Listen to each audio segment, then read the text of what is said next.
Week 13 portfolio review, DFS lineups, underdog drafts, best ball portfolio, pick'ems, everything under the sun. Rough week 13, but we're here to pick up the pieces. I'm Pete. It's the portfolio review. Let's do it. I suffer from a debilitating condition known as atrophic chalkitis.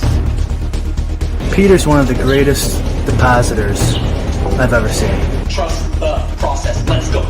Let's go. I got auto matched with Levitan. This is bullshit. If I just go the other way in that 66, I win all the money. All the money. If I had 150 lineups, I'd win too. Process over results. Illuminati make a bitch go crazy. I don't know which one of these my baby. Bust out AP, coach 5 bullets in your head like KD. Bust it, bitch go bust it. And I had 10 pints with me in Russia. Hey everyone.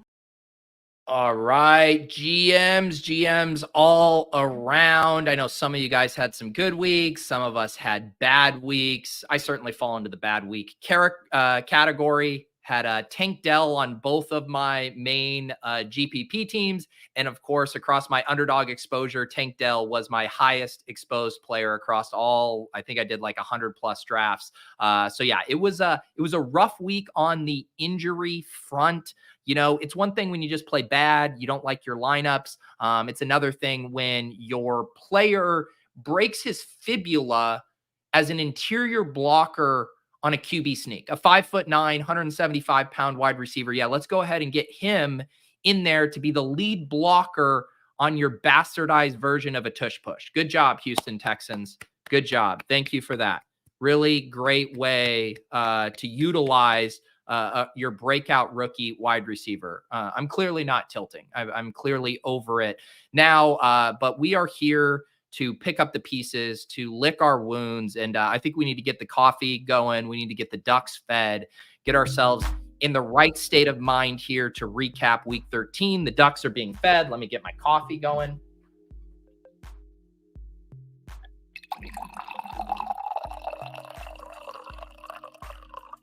Nice pour there. Are the ducks loud enough? Might not be loud enough. You guys need a little more ducks?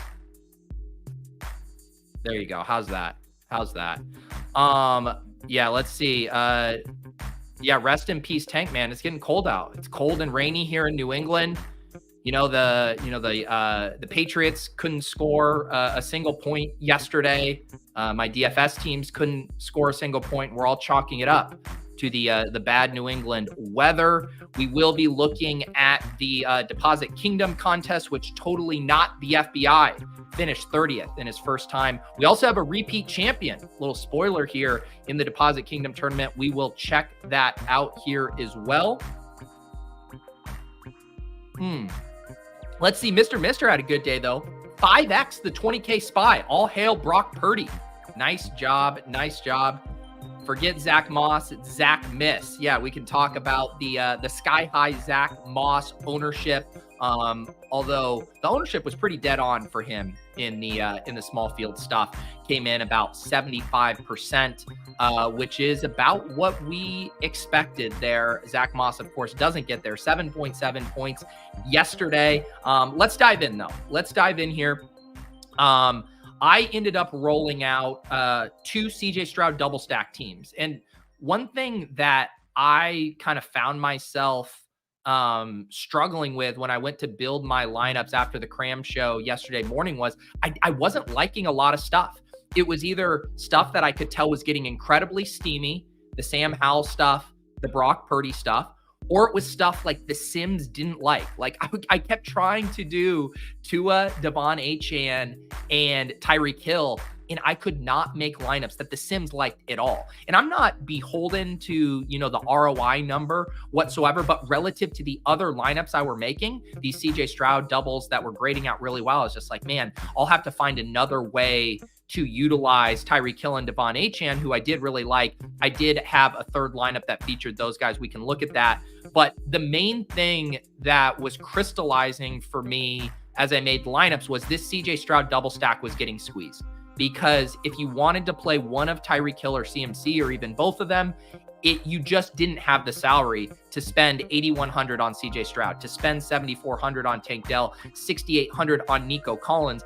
And I felt really good about my read on where that ownership was going to come in, because the ownership on Tank Dell and Nico was even much higher than this. I have the 200K SPY here. So for the audio listeners, I'll list off this lineup here. CJ Stroud double stack. CJ Stroud comes in at 5%. Tank Dell comes in at 4.4%. Nico Collins comes in at 6.7%. Sorry, triple stack. And then, of course, tossed in Brevin Jordan, who was the chalky punt play tight end de jure at 2,500. He comes in at 38%. Have that triple stack. Ended up bringing it back with Jerry Jeudy in this lineup at 5.4%. And then I got in just some of my other favorite plays around there. Jalen Warren comes in at 18.4%. Zack Moss, of course, at 75.3%. And then Brandon Ayuk in my flex at 18.3%. Colts defense, 8.1%. So yeah, not a ton here to discuss from a lineup construction standpoint. Dell gives me 0. Nico Collins goes nuclear. It's absent, 37.1 points there. Brandon Ayuk ownership did come in higher than expected, and that was, I think, in large part due to the Brock Purdy steam. We saw Brock Purdy trending to be very popular.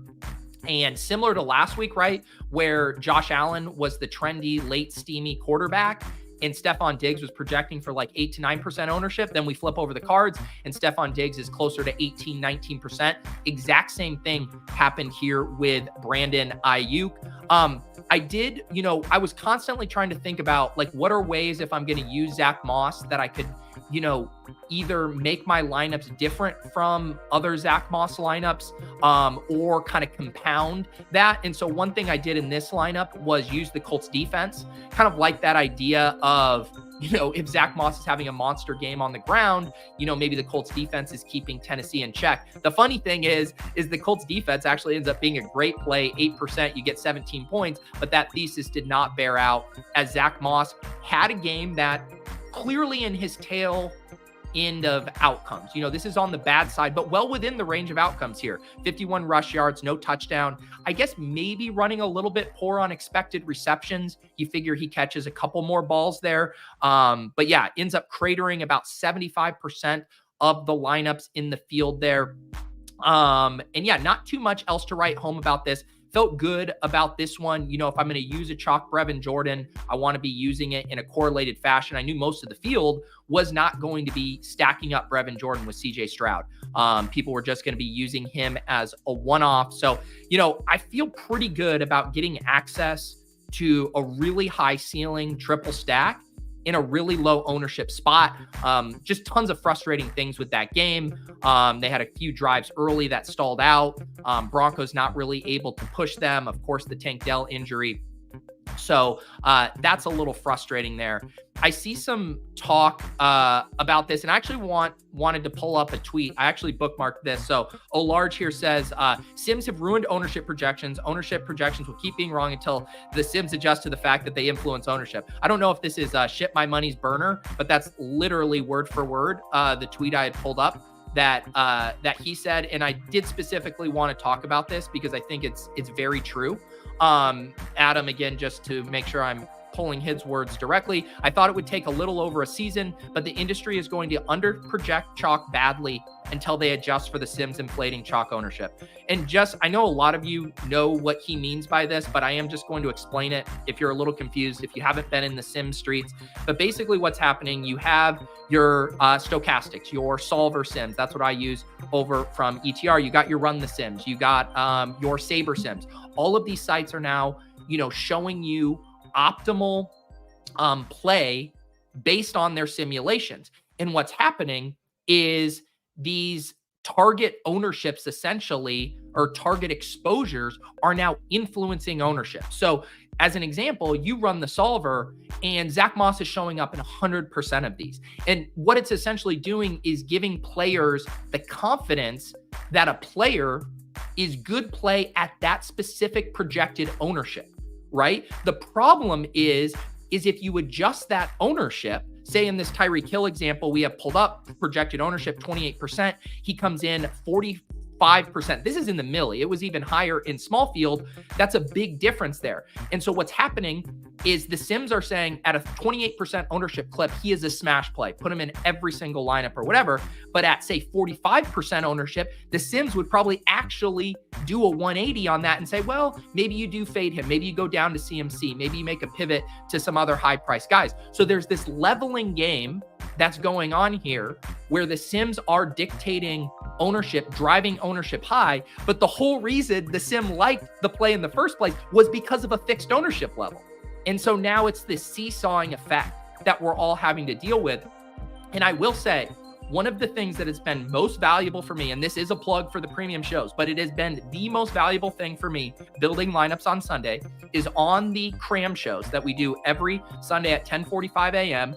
I do informal polls with the chat. We have a super sharp crew of players in there. I say, who's your favorite quarterback? Who's your favorite running back, wide receiver, tight end? And we do polls. And those straw man polls have been incredibly accurate as far as diagnosing where the field is going to go, where our ownership projection's wrong. Like I knew yesterday from our cram, like 75, 80% of our group said, I'm playing Sam Howell and Brock Purdy.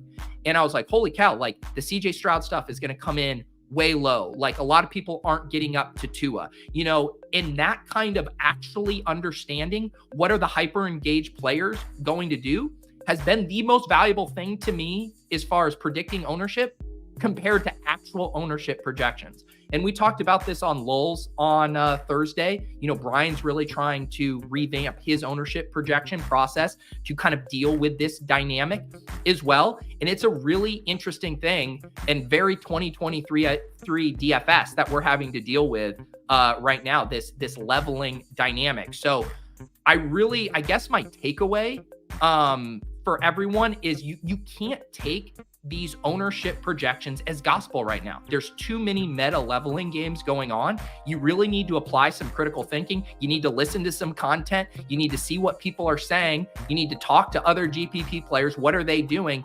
And then really know this is what we're seeing and this is where they're going. And often it's a zigging and a zagging element that goes on. And it's funny too, because the dynamic last year, a lot of times would be like, the traditional DFS dynamic, right, would be early projections come out. All the content providers and touts identify the best plays from a points per dollar standpoint. Like when we're doing the Swolecast, we're often looking at that first batch of Roto Grinders projections, sorting by points per dollar, just trying to pick off, oh, who's mispriced here? Who's jumping out? Then by the end of the week, all the tournament and GPP bros come in and say, okay, this is what everyone's going to do. This is the chalk. These are the good pivots.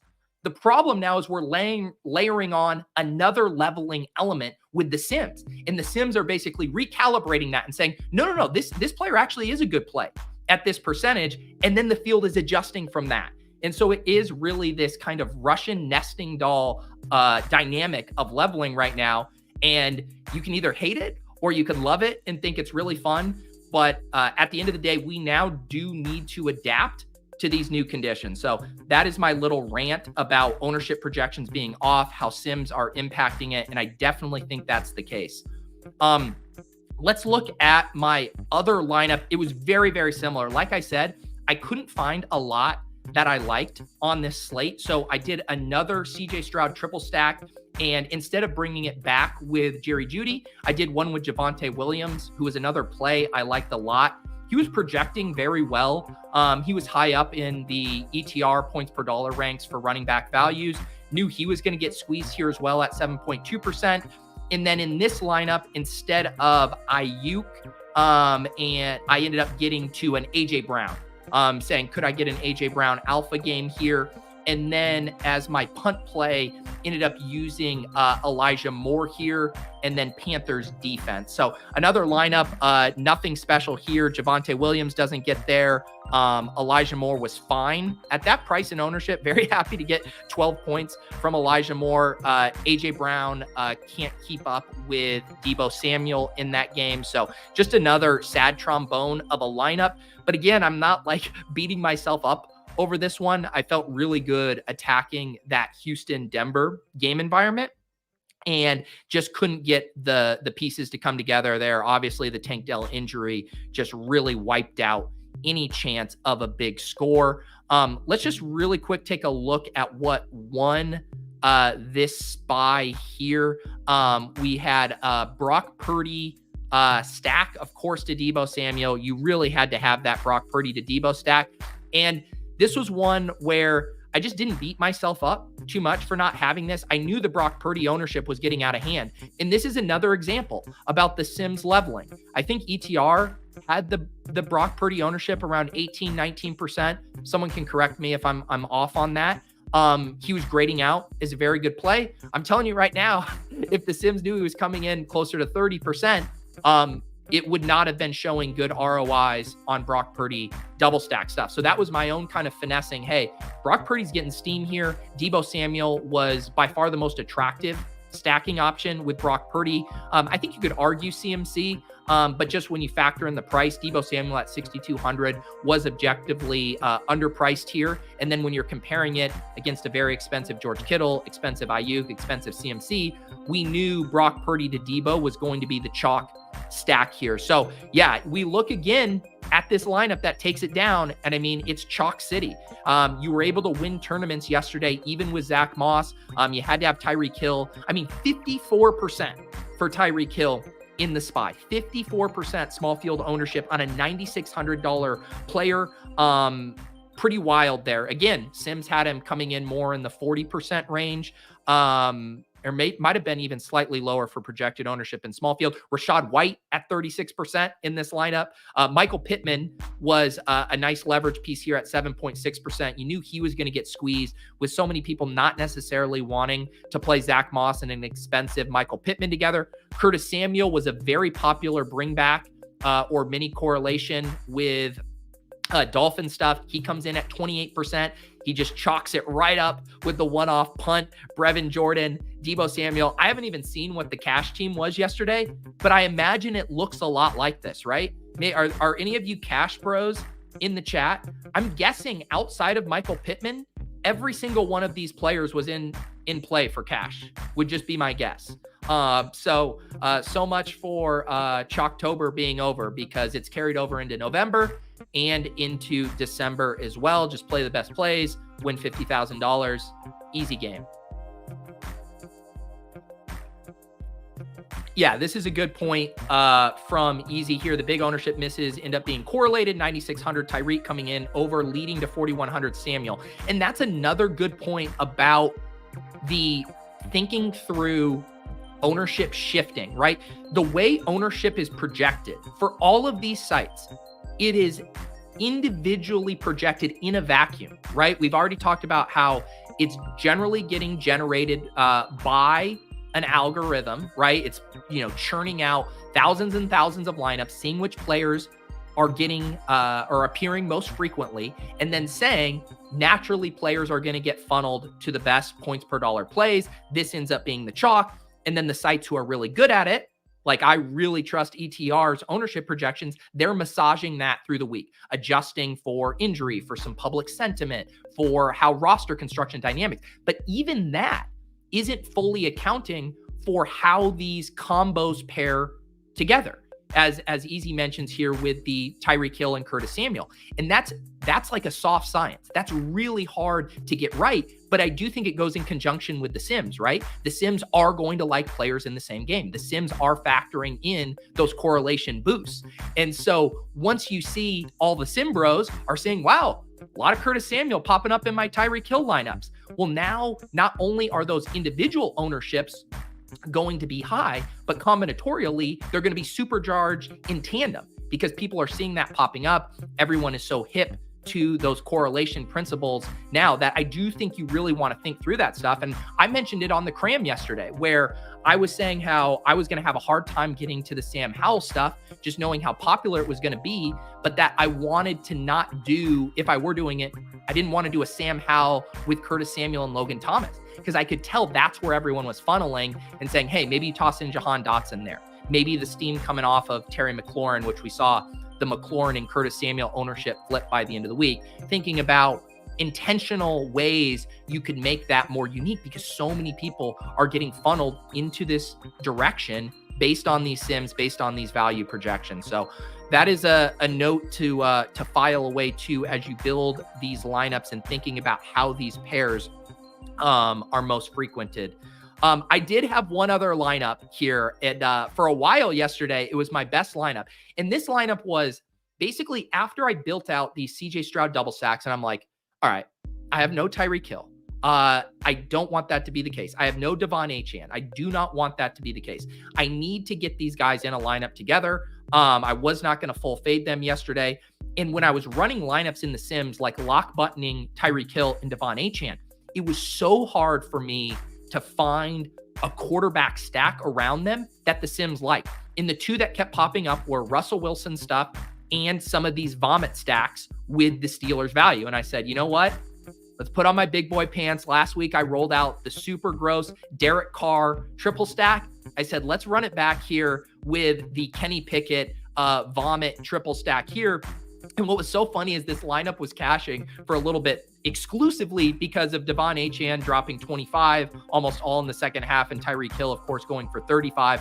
I'll read this full lineup for the audio listeners here, which, by the way, I appreciate all of you guys who hang out in the chat on a Monday. I do post the audio for these on the In a Vacuum podcast feed. It's on iTunes, all your podcast platforms of choice. I also post, what else do I post on there? The Off and On the Clock. I post that audio from the show with the Badge Bros on Friday, and I post the audio for the GPP strategy shows with Jam to Win. So you can find that all on that podcast feed. But for the audio listeners, who I will always service, I had Kenny Pickett, Deontay Johnson, George Pickens, Pat Freiermuth, all sub 6.1% here. That allowed me to get in Devon Achane and Tyreek Hill. I did use Zack Moss in this lineup and Rachaad White, and then Falcons defense.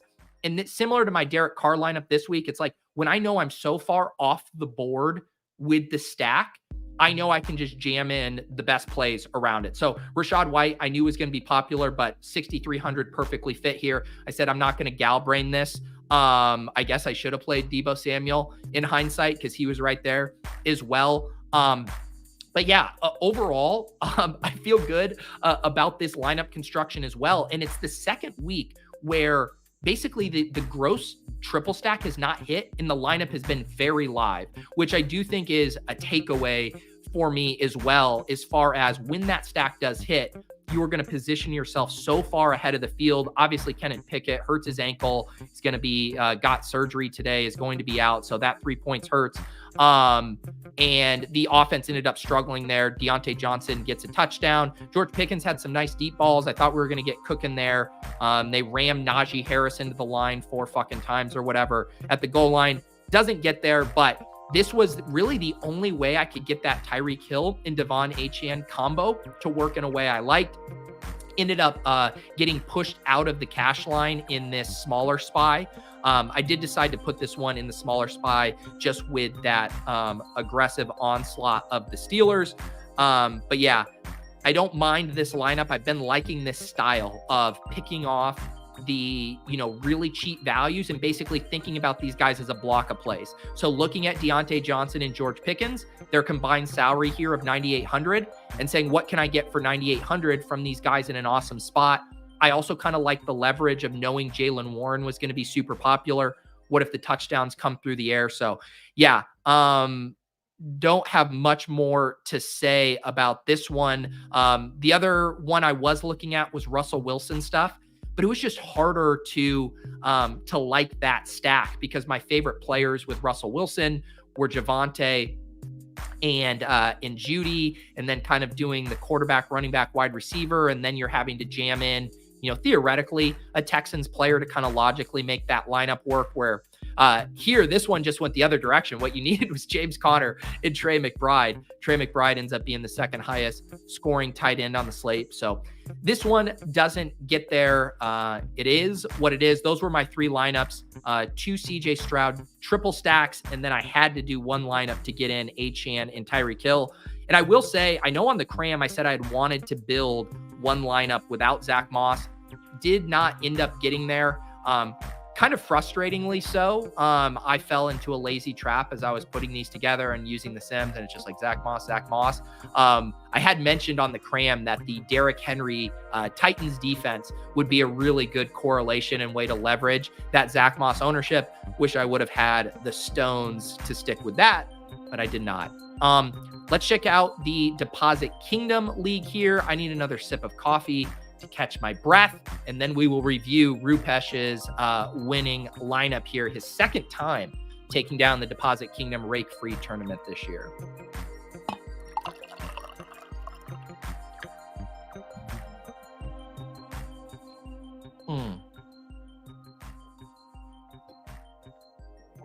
So Wounded Geese isn't listening. He says, you think Pickett could support 3 pass catchers?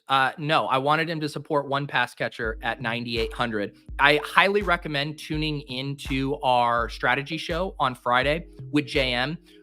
He drives this home every week, but it crystallized with me probably last year with him. When you stop thinking about the players as individual plays, but as blocks, the show is literally called The Block Party for that reason. And you are leaning into the correlation principle. It's hard to say which of these guys is going to score. It's why we roll out double stacks. It's why we roll out triple stacks in these lineups, is because it's saying it's hard to know which one of these guys is going to go for 40, which one's going to go for 10. It's why you use Ayuk and Debo in your Brock Purdy lineups in these smaller contests. You'll look at the Millie Maker lineup and you'll see you needed just the skinny stack, because to win the super large field stuff, you have to be completely perfect. But in these smaller tournaments, which I don't really play anything less or bigger than 5,000, you do not have to be perfect. You need to hit the block of points. You need to hit the pair that goes nuclear. And the Tank Dell Nico Collins is actually a perfect example. Nico goes for 38, Tank goes for 0 because he leaves the game early. And that's a more expensive block, which makes it a lot tougher needle to thread. But when you have these cheap players and you can capture it, like if you looked at the Sims yesterday, you're actually getting a ton of Elijah Moore, Amari Cooper, and David Njoku. And you would laugh and say, there's no way Joe Flacco can support 3. But we are playing a pricing game.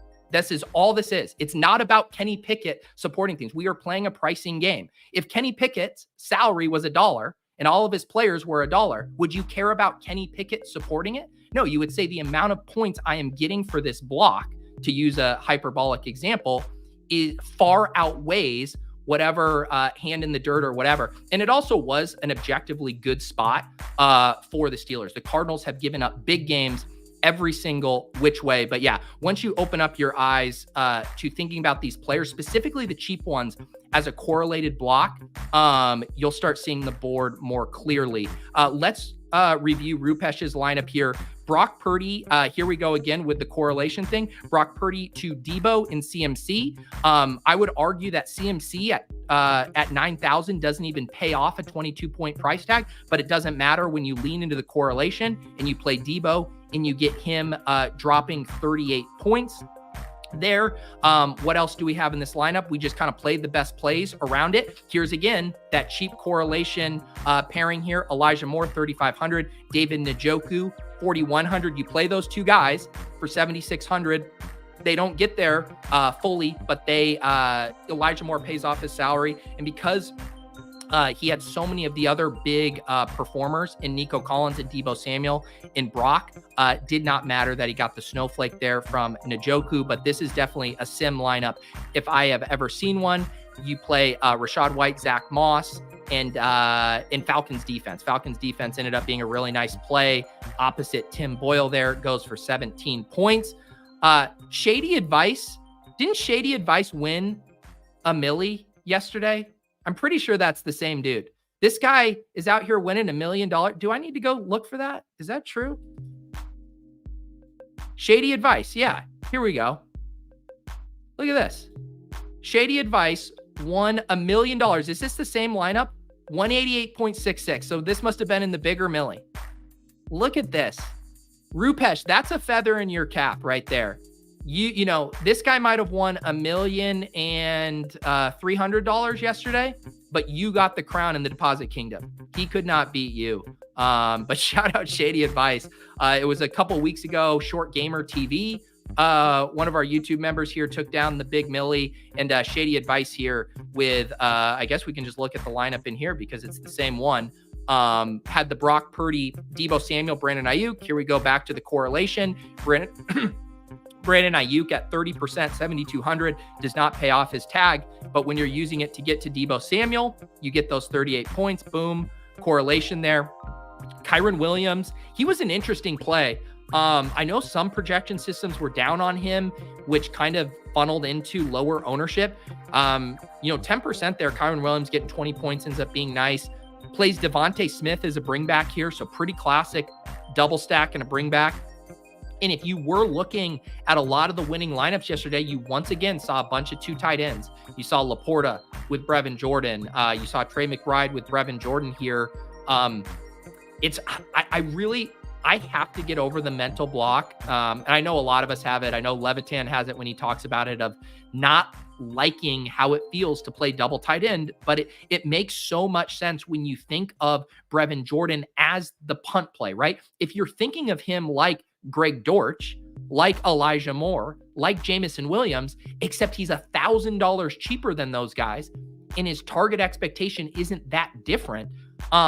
It so makes sense to go double tight end there, especially too when Trey McBride at 4,900 has been projecting better than a lot of the wide receivers that go around there. And not every week is going to line up like a week for this, but it sure seems like we are on a streak right now of these double tight ends popping in optimals, popping in sims, and the sharp players are definitely willing to utilize that. Pretty impressive too that Shady was able to win this Millie without Nico Collins in the lineup there, but getting Trey McBride's points kind of separating from some of these other tight end plays ended up kind of being the difference there, where you were able to make up the points of not having Nico if you had one of Laporta or McBride.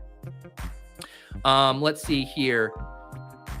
How many double tight ends have won this year? I don't know off the top of my head, but it has to be a decent amount. It has to be a decent amount. There you go. Copy paste dates.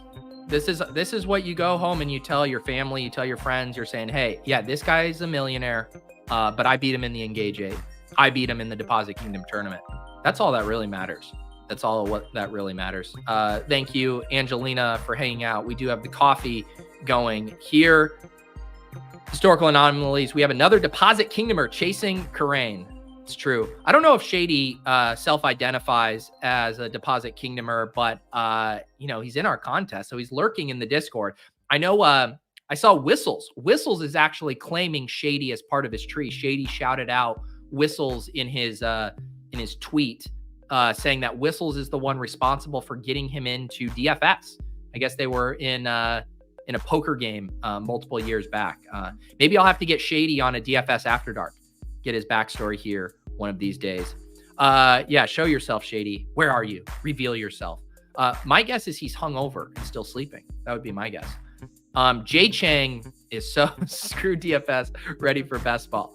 Yeah, we're gonna get to it. Let's hop over to my underdog drafts. Ended up getting 100 teams in the Battle Royale, and as I mentioned here, was too heavily exposed to Tank Dell yesterday. So these are my exposures. Ended up doing 136 drafts, had 100 in Battle Royale, got in some of those 20 max contests, a few fullback dives, some goal line stands. So got to 136 teams. Tank Dell, my highest drafted. And you can see up here at the top what I got right and what I got wrong. I was fortunately taking Tyreek Hill at 101 or 102 whenever I got the opportunity. So did get to 20% Tyreek Hill. But I had the wrong pieces in this San Francisco game. Was very heavy on AJ Brown, who I believe got outscored by Devontae Smith, right? Yeah, I think Devontae Smith outscored him. I was heavy on George Kittle and Brandon Ayuk, and I had a decent fade on Deebo. I thought Deebo in the Battle Royale draft specifically was a little overpriced. So yeah, here's my coffin right here. Deebo 5.9%, very heavy on Kittle 24.3%, Ayuk 21.3%. Did have a decent chunk of Purdy, but didn't have enough Purdy with Deebo, obviously. And then had a ton of Nico, which felt good. I did have some CJ Stroud Nico teams without Tank. and those teams, cashed there for a little bit, but nowhere close to having a profitable day when I whiff on the correct Niner and my highest exposed player gets injured in the first quarter, blocking for a QB sneak.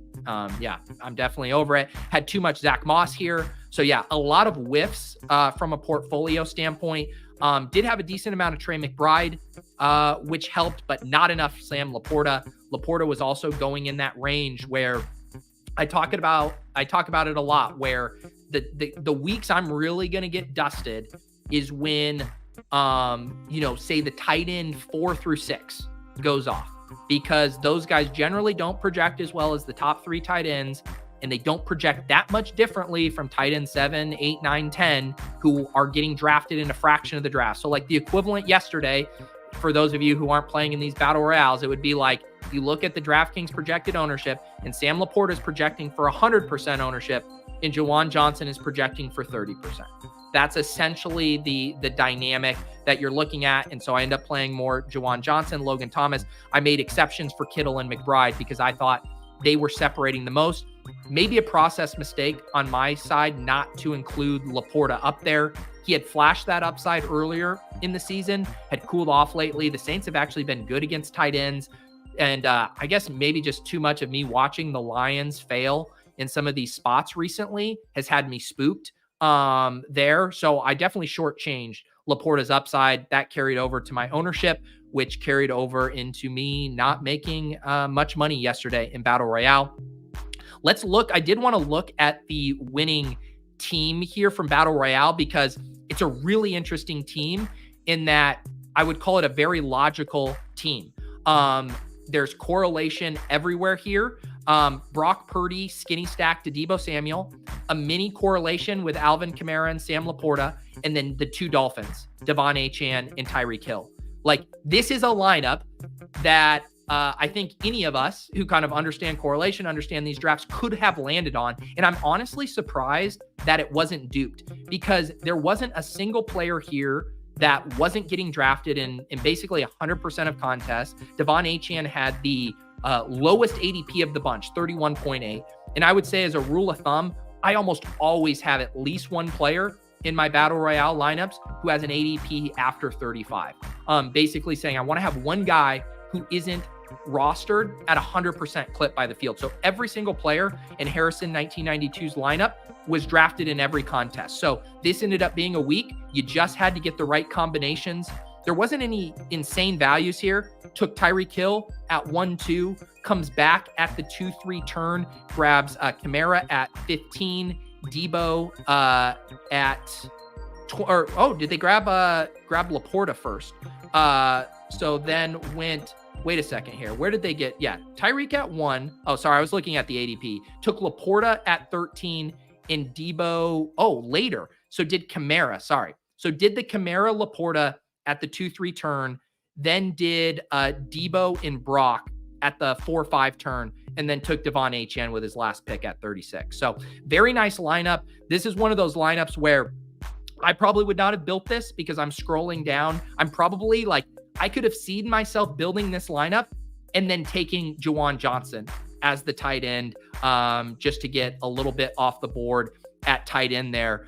So I think I could have been close to this, but would not have ever drafted this exact lineup. But shout out to Harrison 1992, $30,000 solo shipper there, 167.26 points.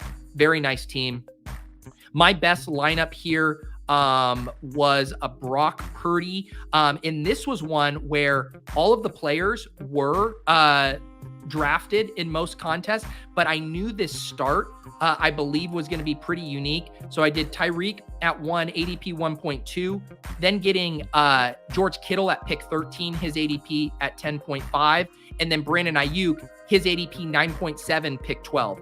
And I think I remember doing this draft and knowing that the combo of Tyreek Hill, Brandon Ayuk, and George Kittle was pretty hard to get at the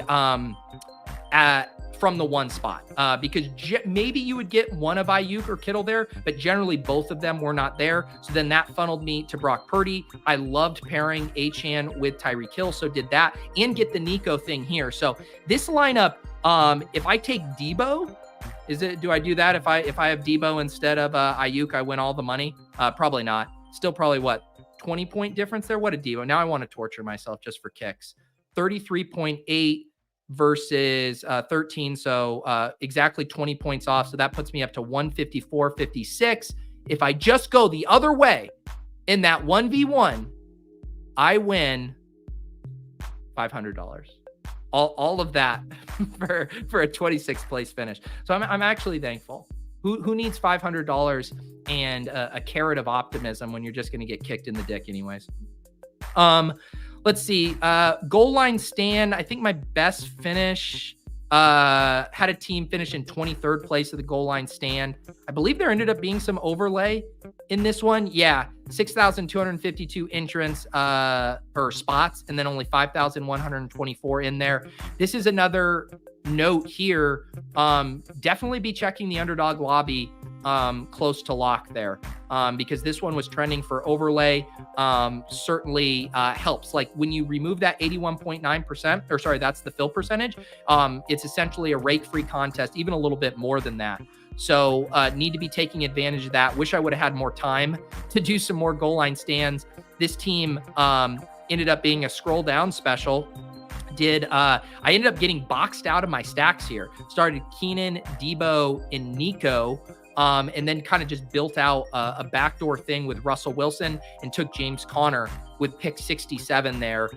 He goes for 22 points, end up finishing in 23rd place there, but nowhere close to a big day here. Did we have any friends who won tournaments? Oh yeah, Nez, I don't have his, I wasn't in the bomb. The bomb was the $100 contest on Underdog. Where's Nez here? There he is. But yeah, shout out to Nez for taking down the bomb. Really, oh no, this is his old team. He has this one pinned. Where is it? Here's his team. Tua to Tyreek there. Debo Samuel, Michael Pittman, Sam Laporta, Rashad White. And what was interesting to me on this one is he got some really nice ADP values because to be able to get all of these guys on the same team where you had to take Tua and Pittman. I can't pull down to see exactly where he took these guys, but I know Pittman was a pretty nice ADP faller here. So shout out to Nez staying hot right before Miami. Miami Nez, that's right. I got to put some respect on his name.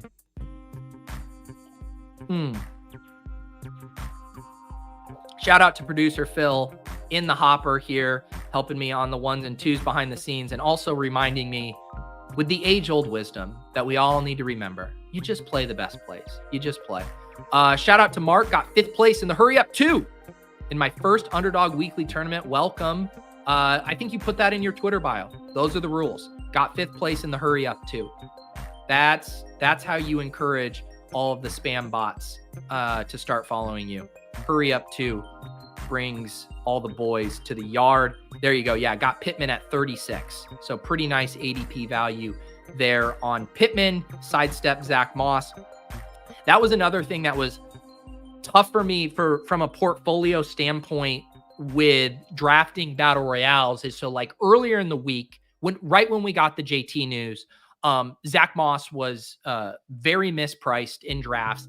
And, you know, ETR had him, I think, as like a first round pick in their battle royale ranks. And so I thought that was going to kind of carry over and he was going to get steamed up. So I was just like pummeling Zack Moss shares early on. Like almost all of my Zack Moss shares were probably from Wednesday, Thursday. Then I was like, okay, his ADP isn't budging. And there are so many good running back plays on this slate that I don't want to be like massively overweight Zack Moss, because it's like, I like Zack Moss relative to his ADP. But again, with these contests, there is an element, you're not getting an exposure discount on Zack Moss. He's still getting drafted and everything.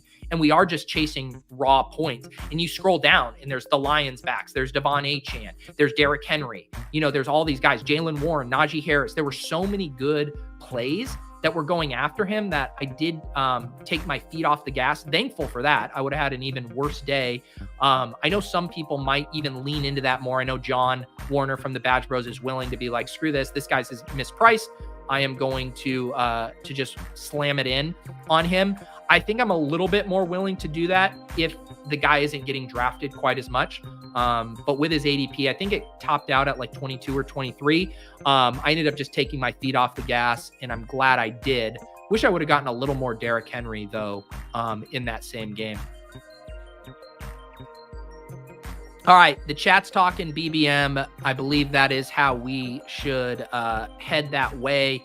Yeah, I'm feeling pretty good about my best ball portfolio. Let me pull it up here. One fun thing is I now have a team back in 867th place.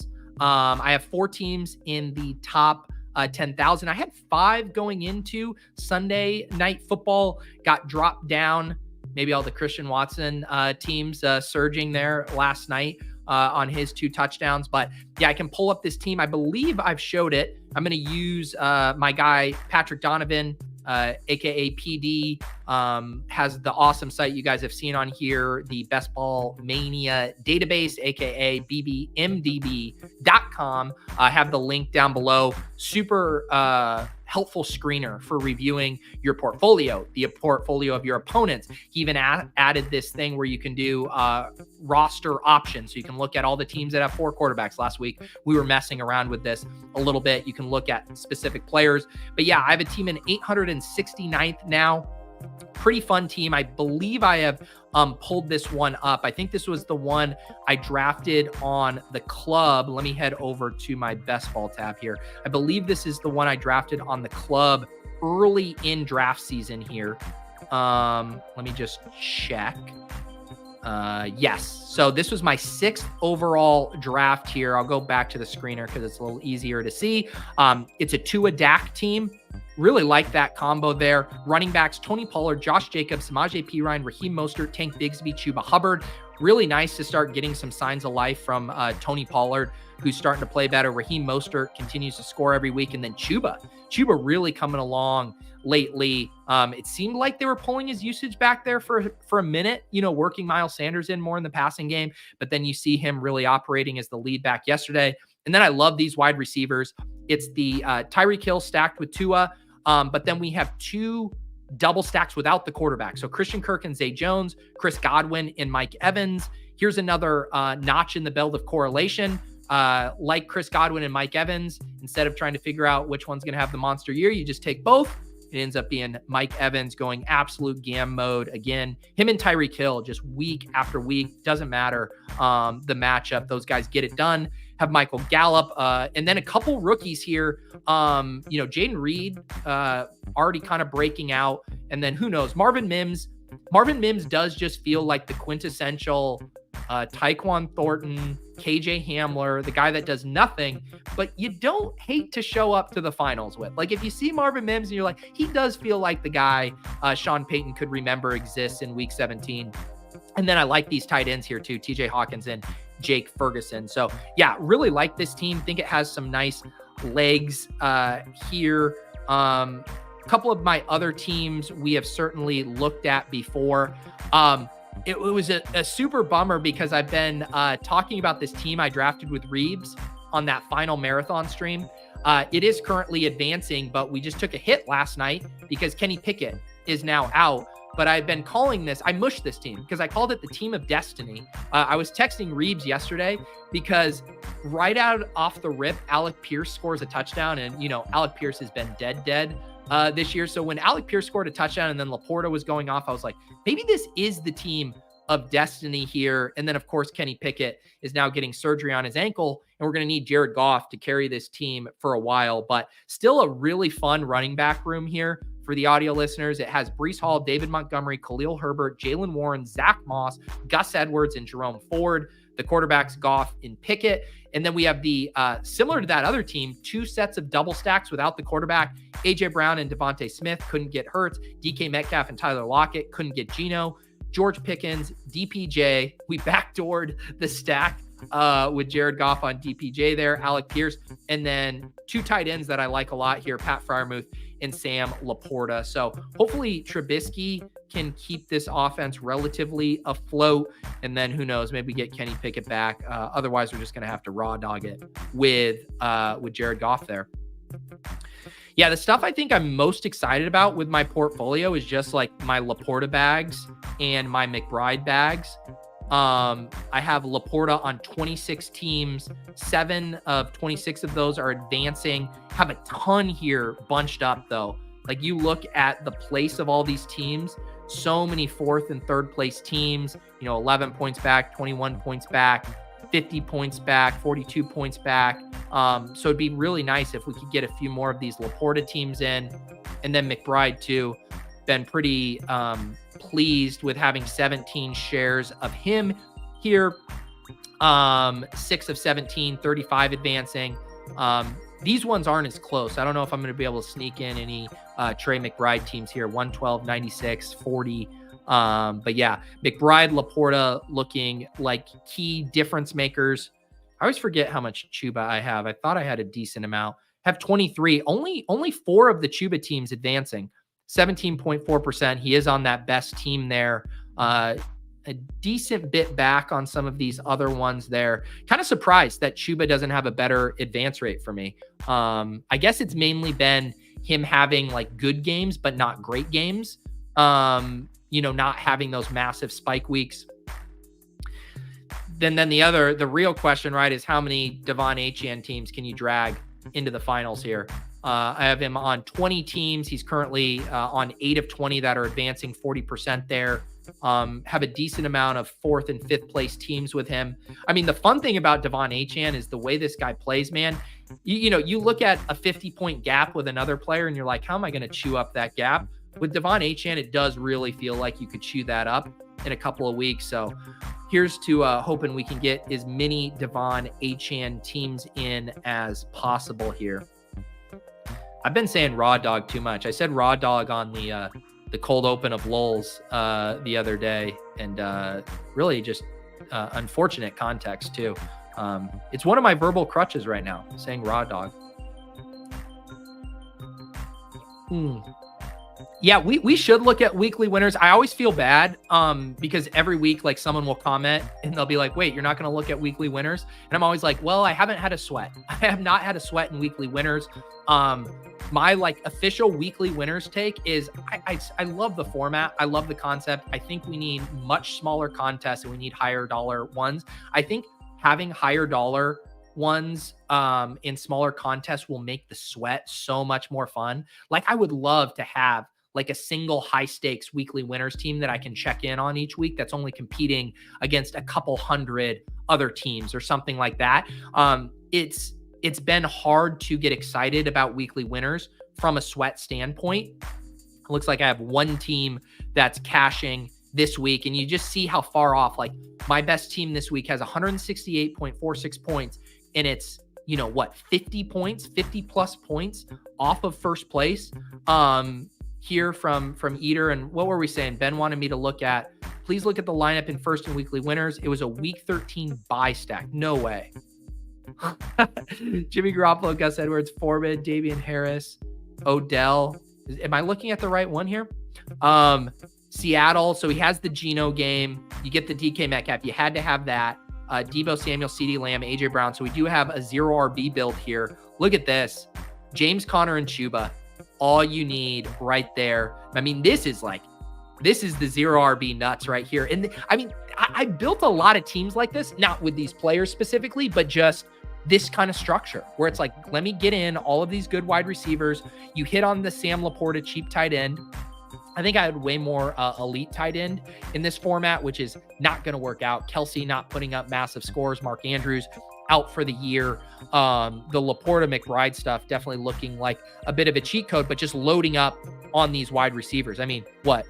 Pick 35 DK, pick 38 Debo, pick 14 CD, pick 11. So 4 straight wide receivers there, and then Drake London at pick 62, Mark Andrews or Marquise Brown at 83.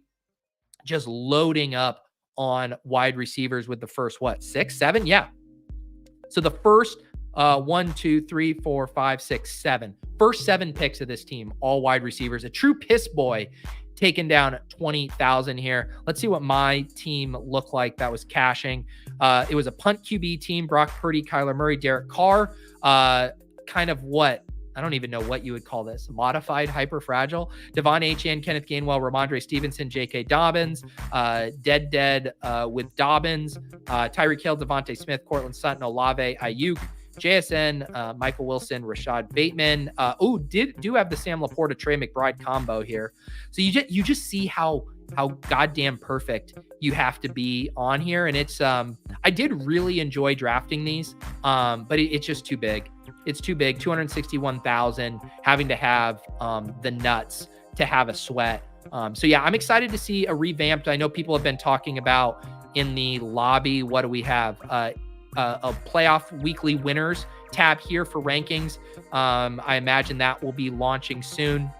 Assume we'll be getting a lot more of the playoff best ball contest probably coming after week 14 would be my guess here. But yeah, really love the weekly winners concept. I just think some contest sizing shifts there, and then we'll be in business next year. And the other thing, like, I didn't end up getting enough eliminator teams in. And so but one of the things like I've observed from a distance is like how much everyone loved the eliminator style league. So I am excited to draft more of those next year, dig into that a little bit more. Excited to see what all the data bros come up with. And I think having a full year of data on weekly winners, on eliminator, will make the summer very fun, and it'll feel fresh. Because we'll have the classic best ball strategy, we'll have the weekly winner strategy, we'll have the eliminator. I do think it will be a very fun best ball summer there. Yeah, it's the action's going to be flying. And then of course we do have a playoff best ball coming up here as well. So super excited for all of that stuff. Couple programming notes. I mentioned this for the YouTube members. I had to cancel my Saturday night show. I had an internet outage here. Couldn't get it done with my hotspot. So Sacrilegious, who hosts Stat Chasing, super sharp dude, punched a ticket to the Dog Bowl in Miami. He is going to be my guest, and we're going to do a double header on Tuesday night. I'm actually filling in for Drico. Ben Gretsch and I are going to join Sacrilegious on Stat Chasing. And then immediately after, I'm going to do a DFS After Dark. So if you're a YouTube member, you get access to that. As a reminder, I mentioned the crams, how valuable those have been for helping me gauge sentiment, true ownership steam relative to actual ownership projections. You can get access to that by becoming a YouTube member. And it's a good bang for your buck. You become a hand builder and Opto Bro. It unlocks a private channel in the Discord. We talk Showdown strategy. Shout out to our guy, Herd Nation, has been on an absolute heater there in Showdown. We look at the best leverage plays, the optimal lineups. We build some pick'em slips. I built an awful one last night that had a Tucker Craft lower that got the blade really early. I'm not doing a good job selling this, but you get 2 premium shows a week, DFS After Dark and the Cram and the Discord channel. Ends up being 8 shows a month. Otherwise this week, we do have some slight tweaks to my schedule because I am going to Miami on Friday. So JM and I are going to actually record the Block Party show on Thursday night. We will stream it. It'll be at 5 p.m. Eastern, though. That's the time that worked out with our schedule because I will be in the air to Miami at our normal time. And then instead of off and on the clock in the afternoon, we're going to try to shoot that live from Miami with the Badge Bros at the Underdog House. So you can keep an eye out for that.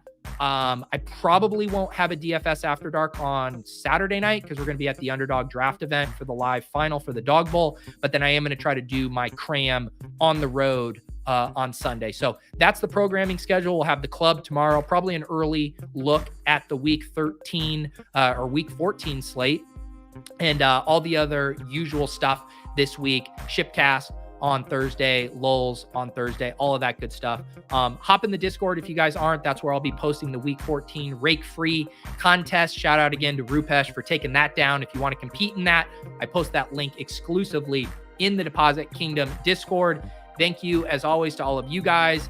If you didn't have a good week, don't worry. We'll get them next week. If you crushed in week 13, kudos. You did it, even though you're a Debo Samuel chalk slappy. Just kidding. I respect you. Have a great week. I'll catch you around. I'm headed over to do SiriusXM. Thanks again to Phil behind the scenes.